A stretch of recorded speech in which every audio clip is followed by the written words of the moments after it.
Hello, listeners. Jordan here. I just want to let you know that you can listen to Nighttime early and ad-free on Amazon Music. Include it with Prime.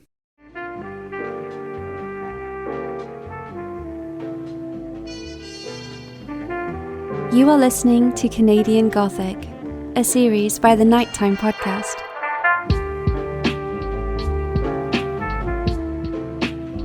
Hello, listeners. This episode is going to keep us here in my current city of Halifax, Nova Scotia. Anyone who regularly listens to Nighttime is well aware that Halifax has more than its fair share of dark stories. But I dare say the one we're going to hear about tonight is one of our darkest. At least publicly, this story starts with the report of a missing woman. Sometime between leaving work Thursday and failing to arrive on Monday morning, something happened to 36-year-old police officer Catherine Campbell. The search for Catherine, the discovery of her remains, and the story the evidence tells is simply horrific. And in this two-part series, we're going to walk through all of it, as revealed in the police investigatory notes. So let's begin. Tonight, I'm going to be joined by Madelayne Kline for the first portion of our discussion covering the disappearance and death of Truro Police Constable Catherine Campbell.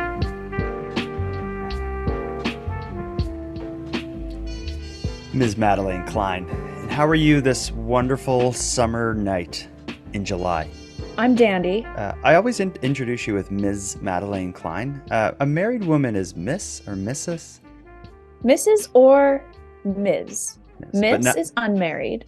Yeah. And then isn't Ms. like it could be either or? Yeah, the mysterious Yeah. Ms. You don't know what she's about. She's Ms. Madelayne Kline. Yeah, it's a big secret. Yeah. What have you been up to? What's new? I'm trying to think. Not too much. Nothing too new and exciting. Next week I'm off to Ottawa, so I'm very excited. Oh. Yeah. Any kind of like Canadian Gothic nighttime podcast reasons you're going to Ottawa? Like, is there any dark, twisted story you're pursuing? No, I'm going for a concert that I'm very excited about, but important things in my life have this really bad habit of getting canceled. So I haven't told a bunch of people. I used to be like really loud about everything in my life. But over the last couple of years, I've just like faced disappointment after disappointment. So I've stopped doing that. Okay. Do you want to say what the concert is, or are you worried that putting that out there may Maybe cause issue? It is one of my favorite bands, if not my favorite band. I'm going to the Foo Fighters. Oh, are you? I didn't know they were playing in Ottawa.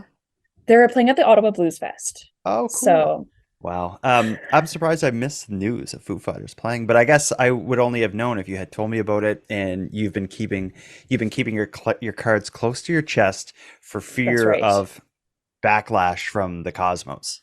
Well, and like we got to fly there. That makes me nervous. Oh my. I don't trust any airline. They ruin lives. So like I'm already watching in the airport. I'm like, oh my God, are there any cancellations? Are there any delays?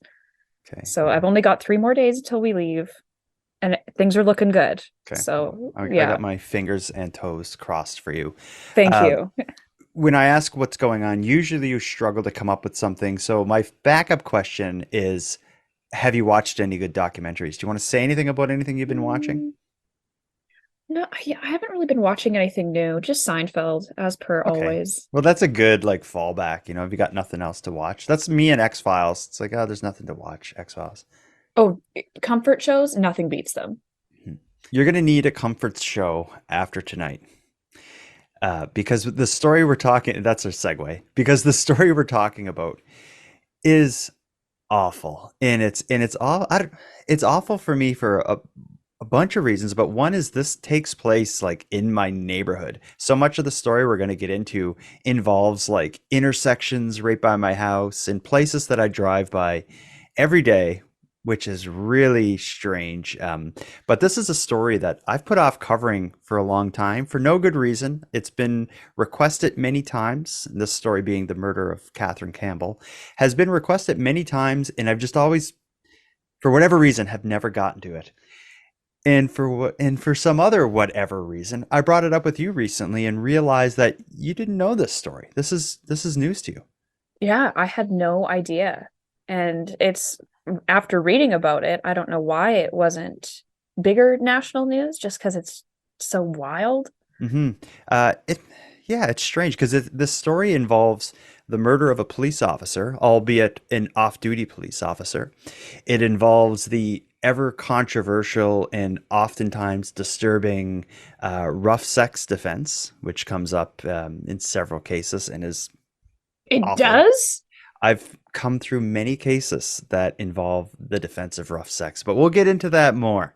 But when this happened in Halifax, this was huge news. It dominated the news coverage for a good period of time. And it starts not as the murder of Catherine Campbell. It dominated the news when it started as the disappearance of Catherine Campbell. This story, like many, it started as a missing persons case and eventually turned into a murder case, eventually turned into a search for a perpetrator, a trial. This case has it all, but ultimately this case to me is about cruelty. It is about good police work, surprisingly. That's something we often don't get to highlight, but in this case, we certainly will. And I think it's also about, although we will get to an end and hear justice, there's also a lot of injustice that happens in this story. Before we get into talking about the case, going through the timeline, having learned about it only recently and read through a summary of these events, what are your thoughts right off the top? My immediate thought was, what a trash bag lawyer. The perpetrator's a piece of trash too, but we'll get more into the defense. But yeah, that was one of my main thoughts was, wow, this lawyer is a piece of work, because he didn't come up with that, or like the perpetrator did not come up with that defense himself. What do you think of, again, we're going to go through this in detail, but did the quality of the police work and the investigation surprise you? Because I find many cases, it seems like they get lucky and they solve it. In this case, it seems like they were hitting, crossing their T's, dotting their I's, and just everything was just working out so perfectly. It did surprise me, but it didn't, because it was one of their own. They protect their own. Yeah, that's the thing. When it's a police officer on or off duty, that's a big deal. Yes, the quality of the police work is strong. The victim is a police officer. Could there be a coincidence? I don't know, but it's a pretty big coincidence if you ask me. But great. If it brought justice to this murder, awesome. Let's get into it. We're going to be discussing the disappearance and death of then 36-year-old off-duty police officer Catherine Campbell. We're learning a good deal more tonight about the death of a Nova Scotia police officer. We still don't know how she died, but the police say she was killed in a residence in the north end of Halifax, and they're looking to speak with anyone who may have seen a man pushing or pulling a green composting bin through the streets sometime early Friday morning. I think the best way to go through this is following along as, told from the point of view of the investigators tasked with solving this case. We'll start with a little bit about Catherine Campbell, and then we'll get into the facts of her initial disappearance. So Catherine Campbell, with a bit of background, she was 36 years old when this happened. Originally was from Stellarton, which is a small town in Nova Scotia. She was a volunteer firefighter for over 10 years, but had been working as a constable for the Truro police force for the past 6 years. So Truro is a smaller community outside of Halifax that has its own police force. So when you think of a background, 10 years as a volunteer firefighter, 6 years as a police officer, that doesn't strike me as a very soft woman Catherine Campbell would have to be. Although when you see photos of her, she's very pretty, kind of petite, blonde, but you can't, I don't think you can be a cop for 6 years and a volunteer firefighter for 10 without having, a bit of an edge. I didn't realize Truro was big enough to have like their own city police. I thought it would be RCMP. Yeah, you would think, but no, they have they have their own police force. But it is a small town, and it is kind of surprising, but yeah, they have their own police force. Now, Catherine, although Catherine Campbell worked in Truro, which is about a 45-minute drive away from Halifax, she actually lived in an apartment in Dartmouth, which is a city kind of connected to Halifax. So she lived on her own in an apartment in Dartmouth, where she commuted from to Truro to work each day, again, about a 45-minute drive. But she had only been living in Truro, I think, a matter of months at the time of the events that we're going to talk about. So it starts as a missing persons case. And let's get into that. The story, we'll pick it up, or not pick it up, we'll begin it on the morning of September 14th. Do you want to kind of give me a rundown of how Catherine Campbell comes to be thought as missing? Well, she didn't show up for work. She worked at 5:30, and even though she lived 45 minutes away, that was like super unlike her. She was always on time. She was just always at work. So her coworkers were like immediately like, this is weird. So they called her and it went straight to voicemail. So they called, I believe, her father and said, like, we can't get a hold of Catherine, which is very, very odd. So I believe, I think they contacted the Halifax police. Yeah, what they did next, you're right. They contacted the Halifax police and asked for like kind of like a wellness check. Basically, Right. like, she didn't show up for work. Her dad doesn't know where she is. We can't get her on her phone. Go over her apartment, knock on the door, and see what comes of it. And I don't know a lot about police. I've never worked as a police officer, but I have a feeling that's not the kind of job you just don't call in sick for. You just don't show up or show up late. I would think, knowing that she commutes to work, my first thought, if I was one of her coworkers, would be something like, "Oh my God, I hope she didn't get in a car accident on the 45-minute drive here on the highway at 5:30 in the morning." I guess for you, that maybe that time's not ungodly, because you're, in the medical field, you probably work some bizarre hours. If someone said you got to be here at 5:30, I would say, are you nuts? I would have to stay up to get there at 5:30, not get up early. Well, I could do 5:30, like 5:30 to, what would that be? 2:30 or whatever it is. But I mean, she's a cop, so 12-hour shifts. Regardless, I could do 5:30 if I didn't live 45 minutes away. That's an early morning. Yeah. And also, like, if you have to get up that early and commute to work, I would be so tired on the highway. And that's the drive from Dartmouth to Truro. It's divided highway, so it's kind of like easy driving. I could see, like, if I was one of her coworkers, I would initially be like, she definitely like is off the road somewhere or something. Like, we gotta. But they would have known that. It was only 2015.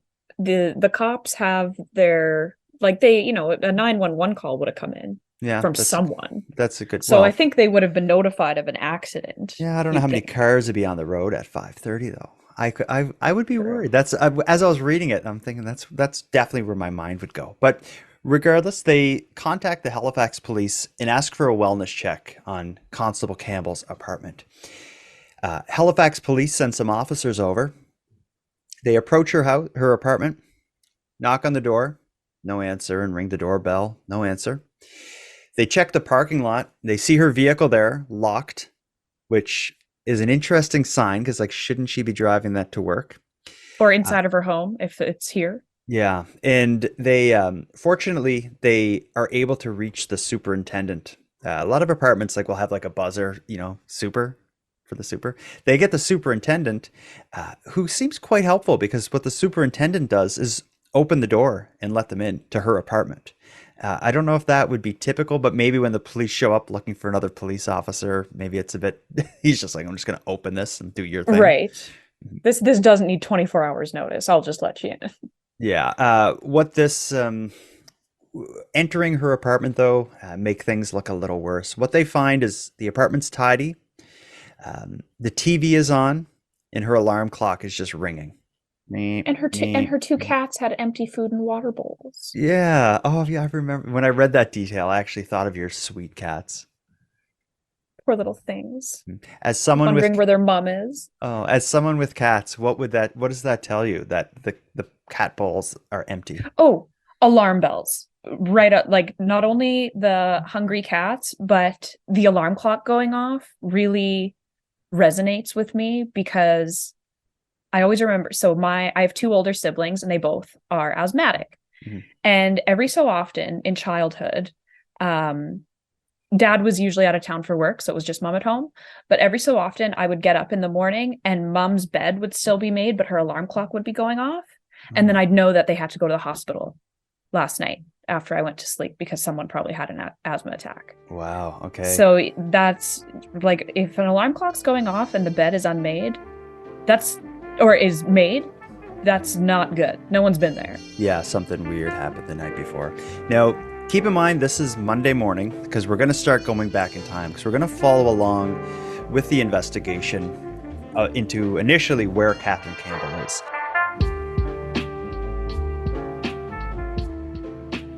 As we're talking about, the officers from the Halifax police are at her apartment. They have the superintendent there who's very helpful, and he's going to give them access. He gives access to the apartment, but he does one thing better than that, and he goes right to the security cameras and the recorded footage and allows the Halifax police to see Catherine Campbell's activity. And that is what is going to, I guess, initially open the first door of many doors that'll be open in this case. When they look at the security footage of her apartment, they see her Thursday getting home from work with her Truro police uniform as expected, but on the early hours of Friday morning, so just after midnight on Friday morning, which is September 11th of 2015, they see her leaving, not in her uniform, in her regular civilian clothes. They see, I think it's like the lobby of the apartment where the camera is. They see her leaving alone, again, just after 12:30, I believe. So the early morning hours of Friday, September 11th. They know that she didn't take her car because her car is, still there locked. And I think all signs would point to her not coming home from there because, again, the cat bowls had time to be emptied. There's no evidence of her, being in the house since then. There's nothing on the security cameras of her returning from the early morning hours of Friday, September 11th. And this gets confusing for me, is 12:30 a.m. on Friday. To me, it's still Thursday night, but it's actually Friday morning. So the timeline gets screwy in my head because I'm always like, it's Friday, but it's really Thursday night. It's not the next day until I go to sleep. Yes.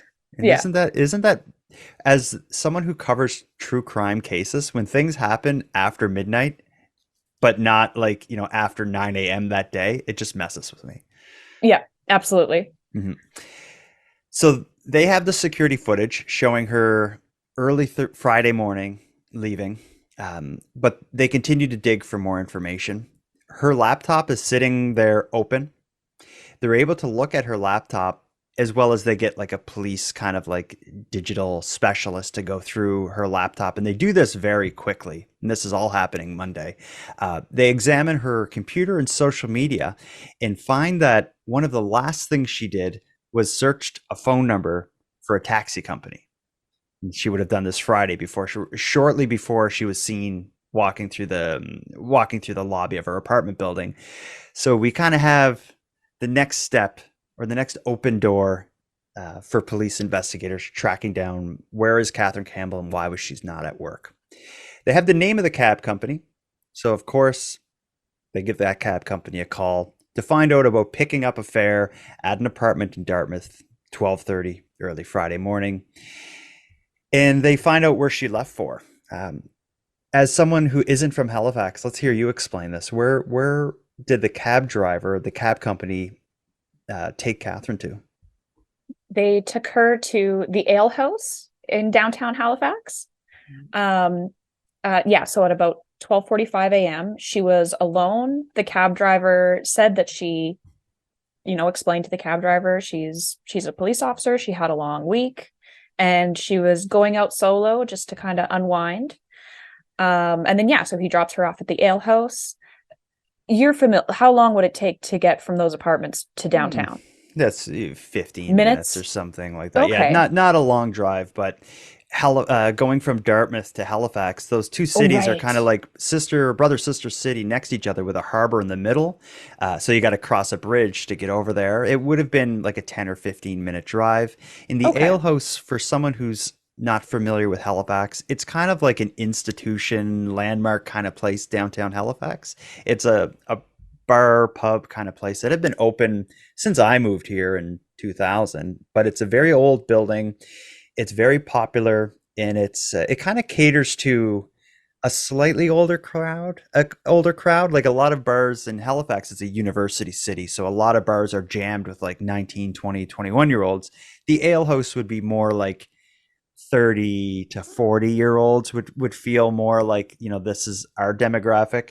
Usually there's going to be like a cover band playing kind of typical East Coast Canadian So it's songs. not like a nightclub per se. It's a little No, more relaxed, a little it's more a, chill. it's a bit more of a pub, Okay, but there's also music and dancing. Um, I think you'd really like it, Madeline, honestly. If probably. if you ever come to, well, you've been to Halifax. Maybe you went to the ale house and you don't even Well, know, I'm but trying it's to think it's because your kind of place. I recognize some of the names, some of the downtown street names, Hmm. because I stayed kind of downtown and spent a lot of time downtown.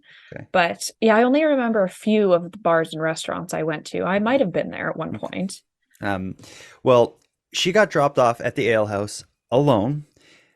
Let's talk about this as well. I've never, well, maybe I have gone to a nightclub alone, but at 12:30 to like leave my house to go alone to a nightclub, to me that screams of like I'm meeting somebody.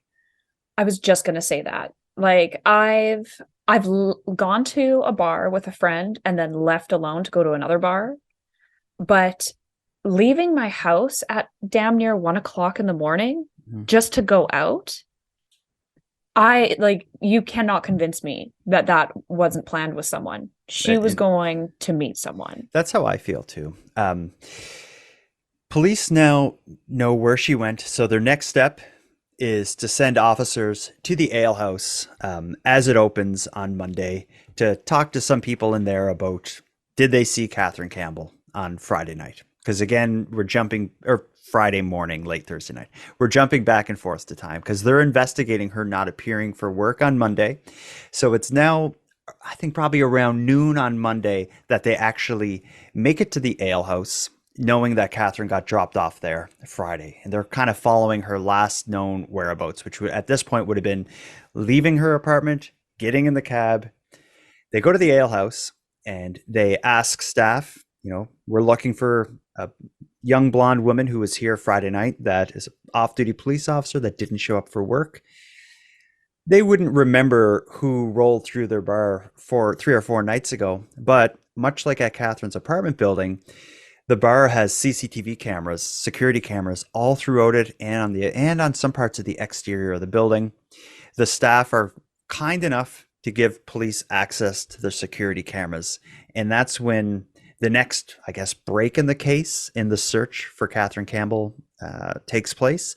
What they find is several pieces of security video that show Catherine in the bar, at some points alone, but at, I guess, the most interesting parts, she's with another man.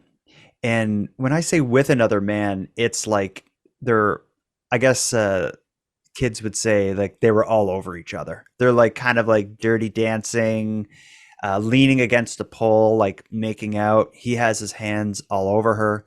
And it goes on for quite some time. They're in the main piece of security footage that people would have seen if they read about this case is Catherine Campbell and another guy are in kind of like a unpopulated corner of the bar where there's not people over there. And they're kind of making out pretty heavily. Of course, investigators are interested in finding out, who is this guy that's with her. They ask staff, does anyone have any memory of these people doing this? And one staff member says, I actually had to go over to them and tell them to cool it, like they were getting a bit too hot and heavy, or whatever the right word would be. But even a step beyond that, I think it's one of the bouncers who says like, and I know who that guy is. He actually used to work here. His name is Christopher or Chris Garnier. I think we're on the trail for something. Well, and again, the times that things occur this night really baffle me. Mm-hmm. What time is last call in Nova Scotia? I think it's 3:30. It is 3:30? Because they were wow. What time is it in your crappy city? Last call's 1:30, bar closes at 2. Oh man, I think it's last call. I think it's 3:30. Bars close at 4. I could be wrong. Oh, okay. Because they were seen leaving at about 3:30, 3:40. Seen left oh my gosh, they were seen leaving the building. Good Lord. And when I read it at like 20 to 4 a.m., I was just like, what? Like, and so the fact that he had worked there, it's like maybe they were just hanging out afterwards with the staff. We party hard on the East Coast, Madelayne. It's not like they're not in Saskatchewan down here. And you go to like a downtown kind of like breakfast restaurant at 4 a.m, and it is bumping. Oh yeah, we only have a Denny's that's open 24 hours. So, and you just kind of tease the next step in this is bouncers had seen them getting hot and heavy in a corner of the bar, asked them to cool it. They recognized the guy as an ex-employee named Chris Garnier, and bouncers recalled seeing them leave together around 3:30, which would have been after call as lights are coming on and the bar shutting down. Generally, when you see a couple making out at a bar and leaving together at 3:30, they're a couple probably going to one of each other's homes or something, is kind of like what would be the next logical step or traditional step in that sort of situation. So I would not assume they were taking separate cabs home to separate homes. Mm-hmm. So at this point, investigators are certainly interested in finding Chris Garnier, finding out where they left, and pursuing the trail that Catherine Campbell left behind. And this is happening fast. She's reported missing by not showing up at work Monday morning at just around 6 o'clock is when it starts rolling. A couple hours after, they're at her apartment with the superintendent. A couple hours after that, they're at the ale house, find this security footage. Their next step is to track down the guy she was last seen with, Christopher Calvin Garnier.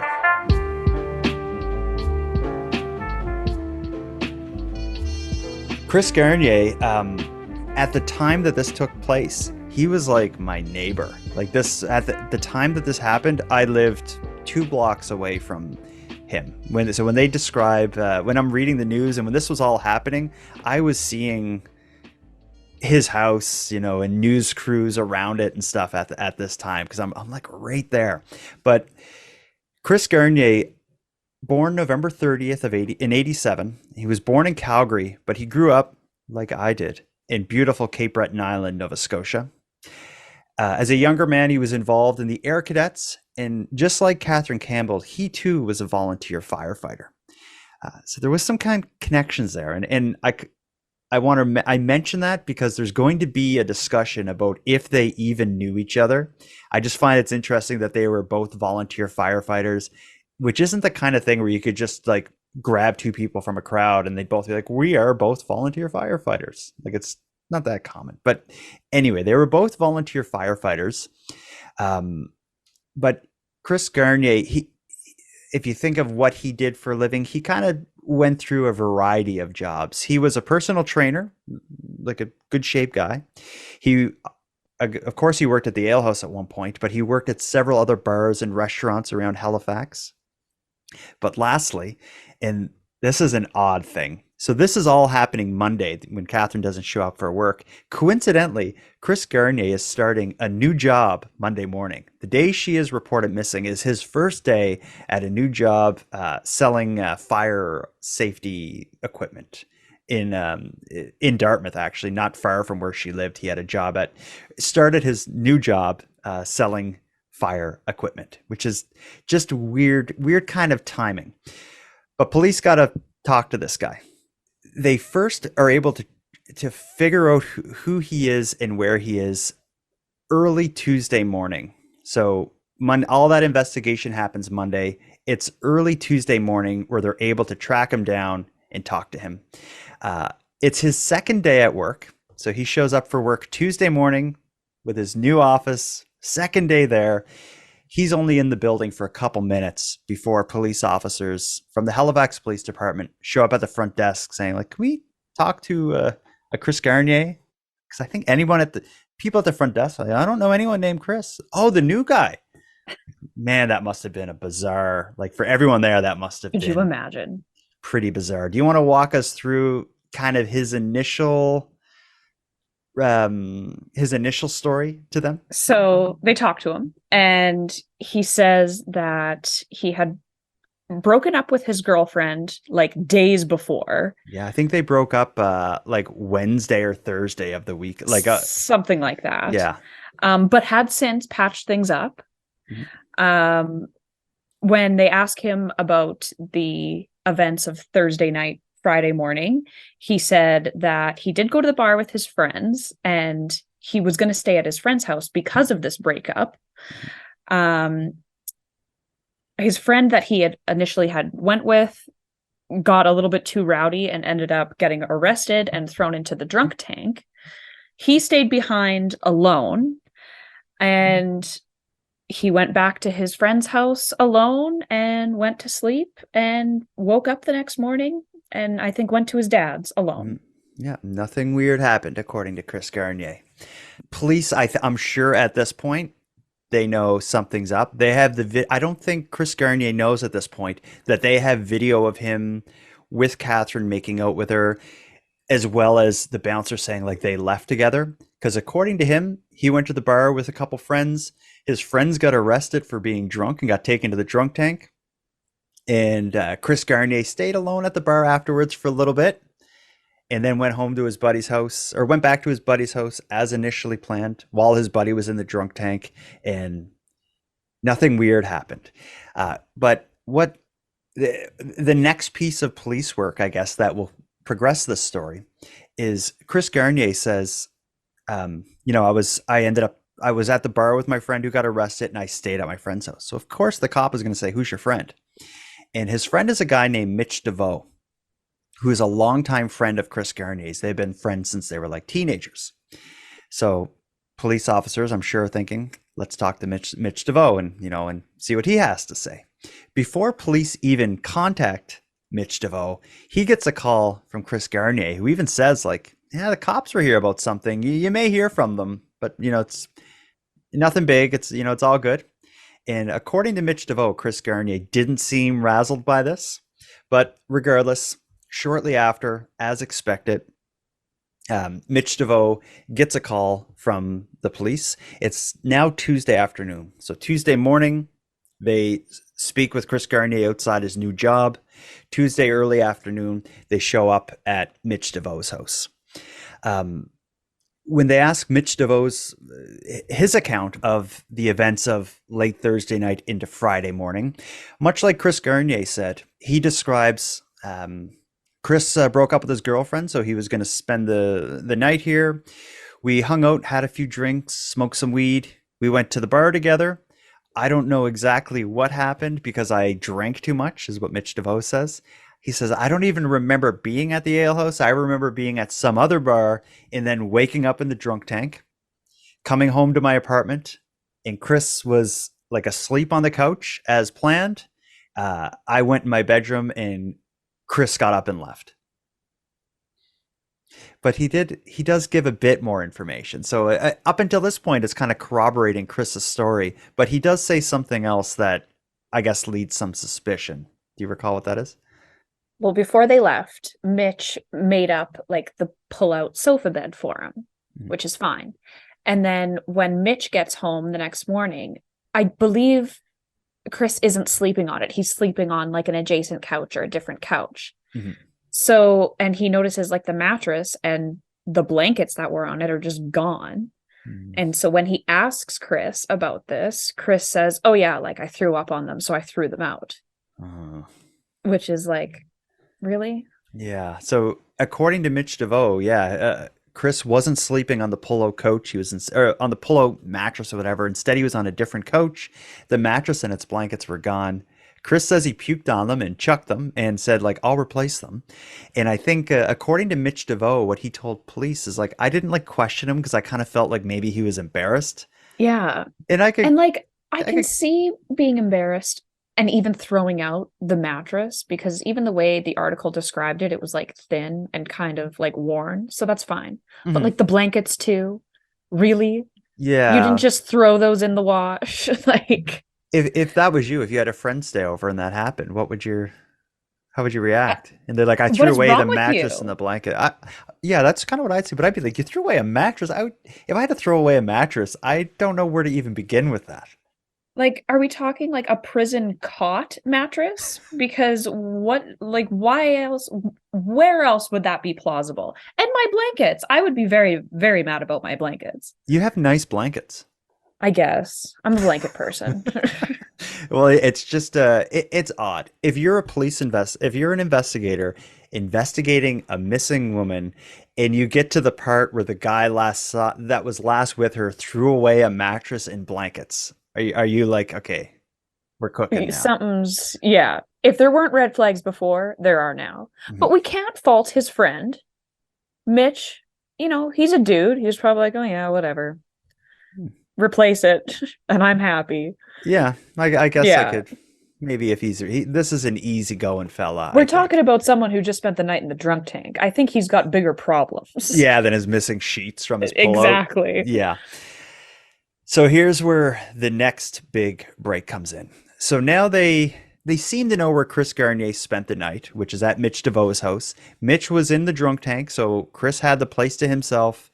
So police are going to dig in a bit more to what happened in and around Mitch DeVoe's apartment on the night Catherine Campbell was, I guess the early morning Catherine Campbell was last seen. Now, I should say Mitch DeVoe's apartment is in the downtown core of Halifax. It would be in walking distance from the ale house, but it would also be a short drive. So we're talking like, if you got a cab from the ale house to Mitch's apartment, you're talking like a 5-minute drive at most, or like a 15-minute walk, that sort of thing. Luckily for the investigators and for justice and society, Mitch DeVoe's apartment has kind of like a parking lot behind it, in a driveway that goes from the parking lot along the side of the house. And the parking lot and driveway abuts or is like next to another building that's like kind of like a dermatology clinic, like a laser clinic. So when you go in the backyard of Mitch DeVoe's apartment, there's his parking lot, a small fence, and then a commercial parking lot for another building. That is this dermatology clinic. As fate would have it, the dermatology clinic has security cameras looking in their back parking lot, which on the corners of their parking lot, of course, is the backyard of Mitch DeVoe's place. So police see these cameras as they're taking a look around Mitch's apartment, and they go knock on the door of the dermatology clinic. And up until now, we have quite the security footage comes into this a lot. We have video of Catherine leaving her apartment. We have video of her in the bar with Chris Garnier. When they go to the laser clinic, it's still Tuesday, so this is happening fast. They go to the laser clinic, and the laser clinic says, come on in. Yeah, we got camera footage. We have it all archived. You can, go at it, Halifax police.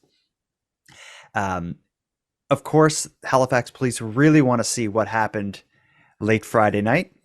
Or, sorry, not late Friday night. Early Friday morning is what they're interested in. They know Chris Campbell, according to the bouncers at the alehouse, they know Catherine Campbell and Chris Garnier left the bar at around 3:30. As I said, it's about a 15-minute drive to Mitch DeVoe's place, where Chris claims to have spent the night, and where at least Ruby 5-minute was that drive, morning. 15-minute walk. Yes, sorry, about a 5-minute drive. So if you're a police investigator, you're going to say to this laser clinic, fast forward your cameras or rewind your cameras back to early Friday morning. Let's start at around, 3:30 a.m. and see what's going on there. We have a series of moments that Chris Garnier has caught on camera that is going to blow this case wide open. So let's go through each one. We'll take them appearance by appearance. So let's start Friday morning at 4:30 a.m. So this is about an hour after Catherine and Chris left the bar together, and would have only been probably a half hour to 40 minutes after they would have arrived at Mitch DeVoe's place. So why don't you start with Friday morning at 4:30? So Chris is seen walking down the driveway with no shoes on. And then when he gets to the street, he's like, he kind of does the once over, looks both ways, but then turns around and goes back into the house. And when they say walks down the driveway, again, as I described, he would have been coming out like the back door of Mitch DeVoe's house, walking down a driveway towards the street, doing a look around, doesn't see anything, walks back to the house. About 15 minutes later, Chris Garnier is seen again, still barefoot. This time he walks down the driveway, just like he did the first time. But instead of doing like the once over and looking around, he just continues out of view. So he like leaves the driveway into the street somewhere, but he returns like a minute later. This time he's dragging a green bin. Like, and do people know what a green bin is? Do you think? Well, I do. Is that the compost bin? Yeah. Here in Halifax, when it's garbage day, it cycles. 1 week will be garbage day, and you bring out like your black garbage bags, and the truck comes and gets them. Then the next week we call it like green bin day, and you have a big, large plastic green bin full of your compost, and you just leave that at the curb, and a different truck comes and takes the green bin and picks up your blue bag recyclables. So most homes, I would think probably every home around Halifax, would have a large green bin outside in your driveway somewhere, and every second week you pull it to the curb and the truck comes and takes it. So what I think is happening here at about 4:45 a.m. is Chris Garnier leaves the backyard of Mitch DeVoe's house and probably walks next door or across the street or something and grabs a green bin. He then wheels the green bin back up the driveway in out of camera's view, but to the area of Mitch DeVoe's back door, more or less. That's at 4:45. What's next? Just 5 minutes later at 4:50, Chris is seen dragging the green bin from the house with the mattress on top of it. He stops and leans the mattress up against a tree and then continues on his way with the green bin. He leaves down the driveway. He stops, picks something up off of the ground, and it looks like he throws it onto the roof of an adjacent building. And then he just keeps on dragging the green bin out of surveillance sight. Yeah, just like off towards the street again. And with no shoes. And the video of this interaction or this moment is spread around the internet. It was on the news a lot. So a lot of people have seen it. But what for anyone who hasn't, I think one moment in it that's telling and is probably important is as he's pulling the green bin, he hits like a little stick or something on the ground, and the green bin kind of gets stuck, and he has to kind of like stop and move it around and get around the stick.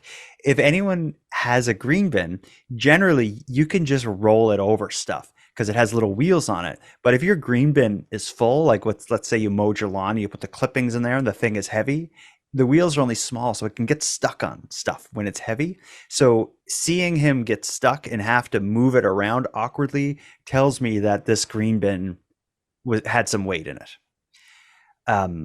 But then the other key moment that you mentioned there that I just want to highlight again is, as he was leaving the driveway, he did stop, parked the green bin, so to speak, picked something up off the ground and just threw it towards another building, which is weird. So that was at 4:50 a.m., what you just described. Chris and the green bin are out of sight, and it isn't until 40 minutes later at 5:30 a.m., Chris returns. I might add, still barefoot. Through all of these appearances on the footage, he's barefoot. 5:30 a.m., he comes back barefoot without the green bin, walks up the driveway, and goes back in Mitch DeVoe's house. Without knowing anything about what happens next, how bad is it, or how like suspicious is it looking at this point? Oh, it's suspicious. Who at that hour with no shoes on? And it's just, and knowing what we know previous to what happened before this, like, there's a missing woman. He was last seen with her just less than an hour before. What's happening here? What are you up to, dude? So investigators are all over this. And I think it's, as we're doing this talk, it's hard to kind of explain it it's hard to communicate like how quick this is happening. Like if you think she didn't show up for work Monday morning, it's now Tuesday early afternoon, and they already have like so much against this guy.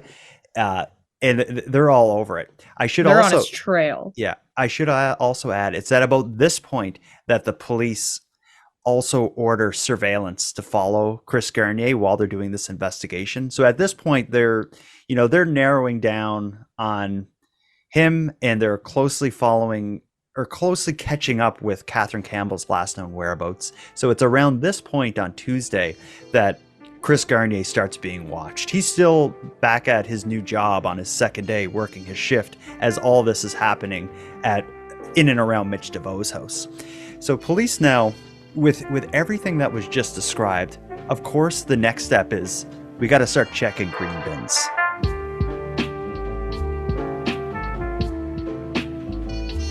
I'm going to break the conversation at this point, with Halifax police searching for the green garbage bin Chris Garnier was last seen dragging around barefoot. In the next episode, which will be released tomorrow, we'll pick up this story with a series of discoveries that progress this story even further. Now, I'm going to wrap up this episode, but before we part here, let me end with some thanks.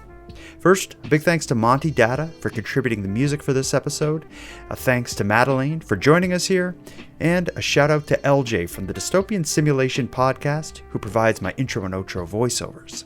But lastly, and most importantly, a massive thank you goes out to each and every one of you listening to Nighttime, as without your interest and your support, this show would be as pointless as it would be impossible. Now, on the topic of support, let me thank the newest subscribers to the premium feed. Hope and Julie, thank you for your generous support.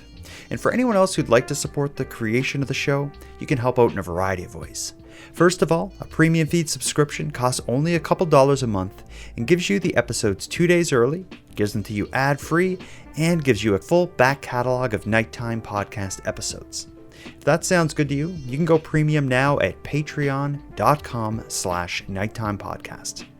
And anyone else who'd like to support the show, but can't do it by way of a premium feed subscription, you can give me a big hand by simply sharing this episode on social media and telling like-minded friends about the show. If you have any story ideas, if you want to give feedback, or would like to contribute a voice memo to be aired and responded to in an upcoming episode, you can do all that and more at nighttimepodcast.com. I hope to hear from you. But until then, take care of each other, hug your loved ones tight, and let me know if you see anything weird.